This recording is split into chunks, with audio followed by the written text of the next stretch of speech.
Et le 8 mars 2016, diversement apprécié par vos parutions du jour, au lendemain de la commémoration de la Journée de la femme, les quotidiens vous ont proposé donc une analyse du thème retenu cette année. La rencontre entre le ministre d'État et les responsables Kogluego a aussi retenu l'attention de Touaboum Evelyne Dabiré qui signe la revue de presse. Propulser les femmes vers l'entrepreneuriat agricole, tel est l'objectif de ce 8 mars que rappelle aujourd'hui au Faso. Le journal Le Quotidien constate que les femmes se sont mobilisées pour l'amélioration de leurs conditions de vie et de travail.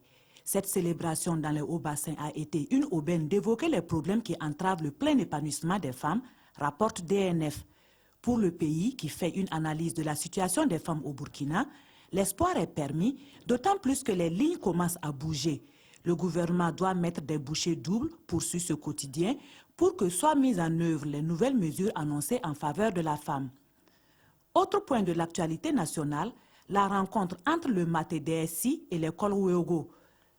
Sidouaya rappelle que cette rencontre avait été initiée par le MATE-DSI Simon Compaoré suite à l'incident intervenu entre l'école Ouéogo de Boutiourou et un catéchiste de la zone dans la province de la Sicile le 26 février. À la suite de cette rencontre, le MATE-DSI soutient dans notre temps que nul n'est au-dessus de la loi et aucune autre dérive ne sera tolérée. Cependant, Simon Compaoré relève qu'il ne faut pas jeter l'anathème sur toutes les associations, poursuit-il dans Sidouaya. À cette rencontre, seuls étaient présents l'école Ouéogo de la Nyanya, informe notre temps. L'école Ouéogo de Sapuy et de Léo qui se sont mis sous les feux de la rampe pour leurs mauvaises pratiques ces derniers temps n'ont pas daigné répondre à l'invitation-convocation du ministre d'État et patron de la sécurité nationale Simon Compaoré, rapporte Le Soir qui interroge alors « Est-ce la défiance d'un homme ou de la République ?»